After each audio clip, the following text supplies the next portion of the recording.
Hello students, good morning. इस कोविड-19 या corona virus वैश्विक महामारी की वजह से हमारा पूरा देश लॉकडाउन है। इस स्थिति में छात्रों की पढ़ाई किसी तरह से बाधित ना हो, कंटिन्यू रहे, इसलिए ये ऑनलाइन शिक्षण की व्यवस्था की गई। मैं संजीव कुमार मिश्रा, सरस्वती विद्या मंदिर इंटर कॉलेज बीसलपुर, मैं आपको कक्षा 12 का रसायन विज्ञान का शिक्षण करूँगा। इसमें फर्स्ट यूनिट है ठोस अवस्था।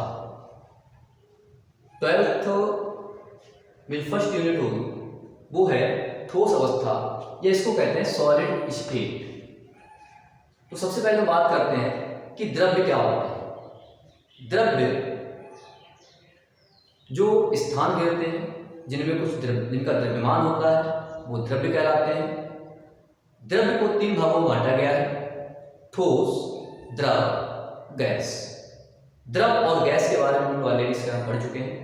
फिर भी हमारा जो टॉपिक है वो क्या है?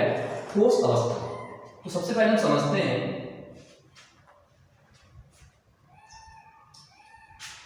यानी कि द्रव्य को बोलते हैं matter. It is divided into 3 parts: solid,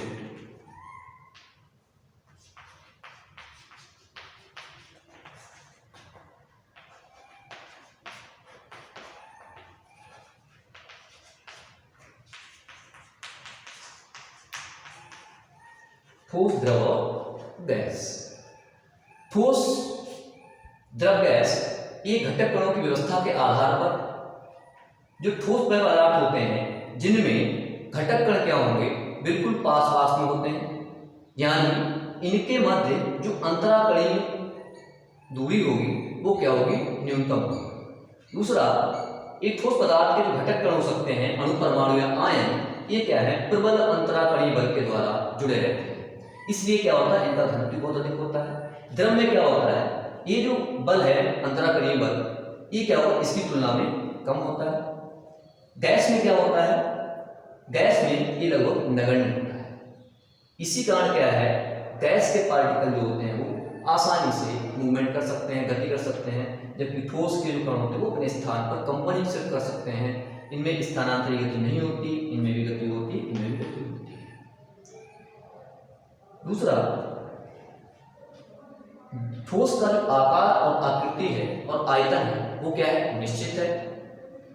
लेकिन गैस की आकृति और आयतन दोनों क्या होते हैं? अनिश्चित होते हैं। द्रव जिस पात्र में रखे जाते हैं उसी की आकृति ग्रहण कर लेते हैं और इनका आयतन क्या होता है? निश्चित होता है। हम लोग बात करते हैं ठोस अवस्था की। हमारा जो टॉपिक है वो क्या है? ठोस अवस्था। Solid state. कुछ टर्म्स आएंगे, कुछ टर्मिनोलॉजी है ठोस अवस्था में, हमें वो समझनी है। जैसे एक शब्द आता है समृद्ध संकुलन। बहुत से बच्चे जानते हो समृद्ध मीन्स क्या होता है? समृद्ध मीन्स होता है क्लोज। संकुलन का मतलब क्या हुआ? पैक्ड। यानी पास पास में, जैसे आपको एक बॉक्स में बहुत सारे लड्डू दिए हैं, तो क्या करना है? हमको उनकी पैकिंग करनी है। तो इस तरह से पैकिंग करेंगे जिससे क्या है? उस दिए हुए पात्र में या बॉक्स में मैक्सिमम लड्डू आ जाए। इसके लिए क्या करेंगे? आप बिल्कुल पास पास में रखेंगे, तो इसे क्या कहते हैं? समृद्ध संकुलन कहते हैं। तो ठोस अवस्था में क्या होता है? ठोस अवस्था ये पदार्थ की वह अवस्था जिसमें घटक कणों की समृद्ध संकुलित व्यवस्था पाई जाती है, अर्थात इनमें घटक कण समृद्ध संकुलित होते हैं और इनमें किसी तरह की स्थानांतरित गति नहीं होती है, बल्कि अपने ही स्थान पर कंपन करते रहते हैं। तो पदार्थ की ऐसी अवस्था ठोस अवस्था कहलाती है। ठोसों के क्या क्या गुण होते हैं? तो इसमें क्या होगा? पार्टिकल्स क्या हो सकते हैं हमारे घटक कण क्या होंगे, घटक कण हो सकते हैं अणु, परमाणु या आयन। एक ठोस अणु परमाणु या आयन इसे मिलकर बना हो सकता है। प्रॉपर्टीज क्या है, तो सबसे पहला क्या होगा, इनके मध्य अंतराकणीय बल बहुत अधिक प्रबल होते हैं। इस अंतराकणीय प्रबल बल के कारण इनमें स्थानांतरी गति नहीं होती है। दूसरा, ये सिर्फ अपने ही स्थान पर कंपन करते रहते हैं। नेक्स्ट, उच्च घनत्व यानी क्लोज पैकिंग के कारण, इस समृद्ध समतल के कारण क्या होता है, इनका घनत्व बहुत अधिक होता है। इनका आकार, आयतन, आकार, आकृति निश्चित होता है।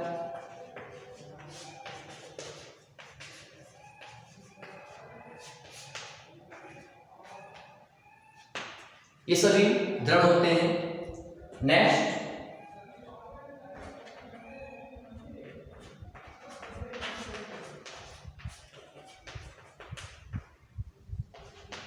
असंपीड्य होते हैं लगभग।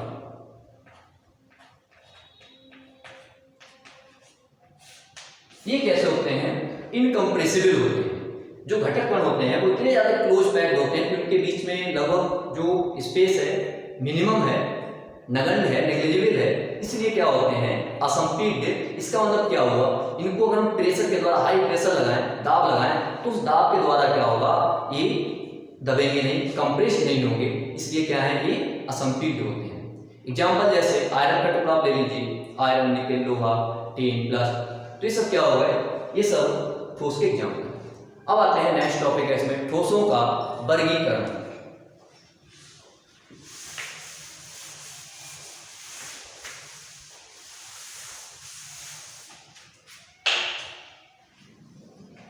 ठोसों का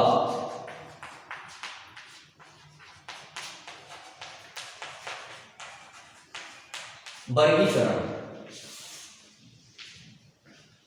घटक कणों की व्यवस्था के आधार पर ठोसों को दो भागों में बांटा गया है। फर्स्ट है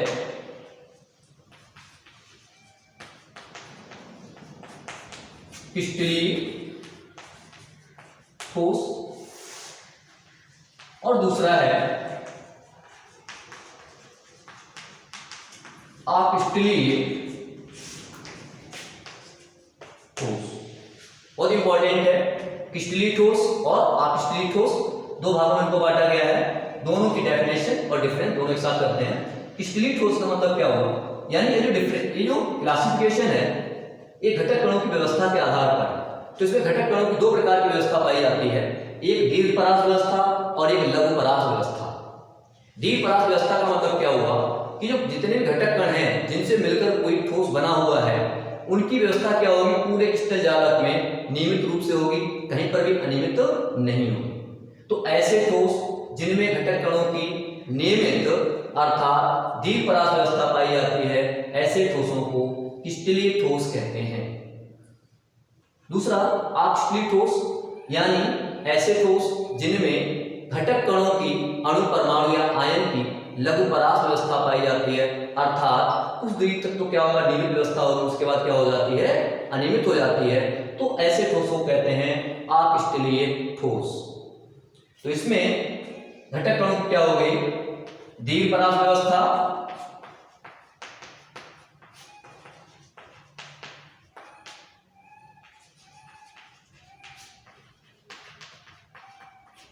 इसमें हो जाएगी लघु परास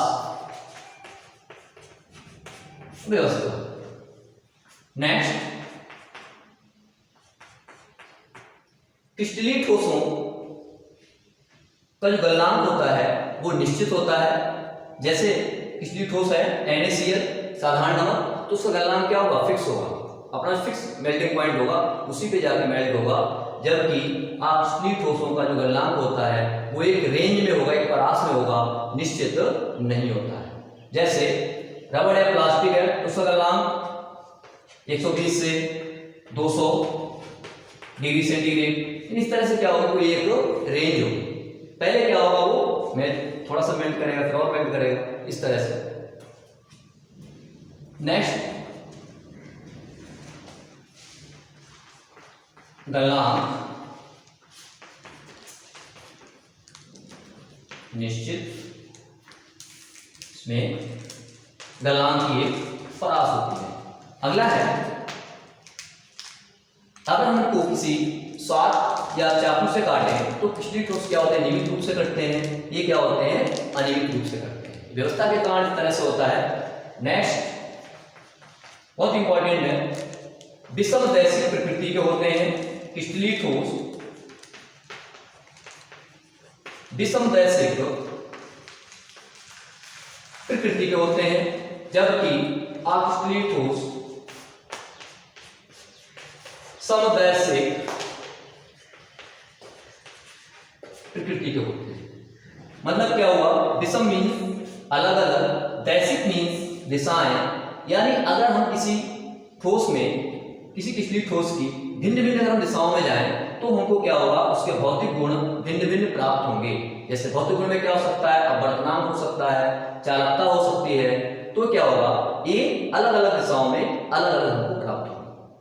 सम माने समान, दैशिक मीन्स दिशा, यानी अगर हम किसी भी दिशा में जाएंगे तो उसमें भौतिक गुण क्या होंगे, ये समान होंगे। इस जैसे अगर NaCl का एग्जाम्पल ले लेते हैं, NaCl क्या है, एक क्रिस्टलीय ठोस है, तो इस तरह से धनायन ऋणायन से मिलकर बना हुआ है, धनायन ऋणायन धनायन ऋणायन, इस तरह से धनायन ऋणायन धनायन ऋणायन। ठीक है, तो अगर हम इसको Na प्लस, इसको माइनस प्लस माइनस प्लस, फिर एक minus plus minus plus minus, यानी ये ऋणायन हो गया, धनायन इससे मिलकर बना हुआ है। तो अगर इसकी किसी भी डायरेक्शन में जाते हैं, जैसे अगर इस डायरेक्शन में जाते हैं, इस सारे डायग्राम समझ सकते हैं विषमदैशिक क्या होते हैं, इस डायरेक्शन में जाते हैं तो उसके जो भौतिक गुण होंगे वो किस कारण होंगे, इस धनायन और ऋणायन के कारण होंगे। अगर हम दूसरी किसी दिशा में जाते हैं, भले इस डायरेक्शन में से जाते हैं, तो इसके भौतिक गुण क्या होंगे, इस ऋणायन के कारण होंगे या सिर्फ इस धनायन के कारण होंगे। मतलब क्या हुआ, इस डायरेक्शन में आपको अलग भौतिक गुण मिलेंगे, और अगर आप ऐसे जा रहे हैं तो आपको इस दिशा में अलग भौतिक गुण मिलेंगे। ये क्या है, इसकी नियमित व्यवस्था के कारण ऐसा है। नियमित व्यवस्था के कारण क्या होते हैं, विषमदैशिक होते हैं, और इसमें क्या होता है, इस तरह की व्यवस्था नहीं होती है। थोड़ी दूर तक क्या होंगे, निश्चित रूप से ऐसे व्यवस्थित होंगे, फिर क्या होंगे, अव्यवस्थित हो जाते हैं, अनियमित रूप से हो जाते हैं। नेक्स्ट है इसमें क्रिस्टलीय ठोस ट्रू सॉलिड है। ये क्या है, सत्य ठोस है। जितने भी ट्रू सॉलिड हैं, जितने भी ठोस हैं, जैसे आयरन है, गोल्ड है, जिंक सल्फाइड है, NaCl है, ये सब क्या है, क्रिस्टलीय ठोस और क्या है, सत्य ठोस है। ये कैसे होते हैं, असत्य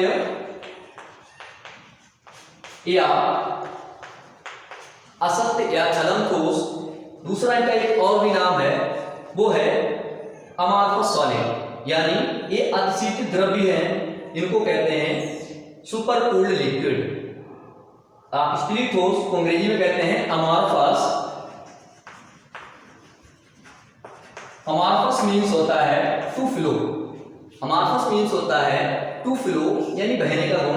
तो क्रिस्टलीय ठोसों में क्या होता है, बहने का गुण पाया जाता है, इसीलिए क्या है, यानी द्रव के समान में गुण पाए जाते हैं, इसीलिए ये असत्य या झूठे या छद्म ठोस भी कहलाते हैं।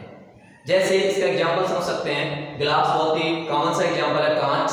कांच क्या है, क्रिस्टलीय ठोस है। अगर पुरानी बिल्डिंग्स में देखते हैं तो कांच क्या होगा, लगातार ऊपर से पिघलता रहता है, सनलाइट पड़ती है, उसमें टेम्परेचर आता है, टेम्परेचर से क्या होगा, पिघलेगा, और पिघलने से क्या होगा, कांच नीचे की तरफ बहेगा। ऊपर क्या आप देखेंगे, कांच पतला होगा और नीचे का सिरा क्या होगा, उसका मोटा होगा। इसका मतलब क्या है, कांच ठोस तो है लेकिन कैसा है, झूठा ठोस है, इसीलिए इसे कहते हैं अक्रिस्टलीय ठोस भी इसको कहते हैं।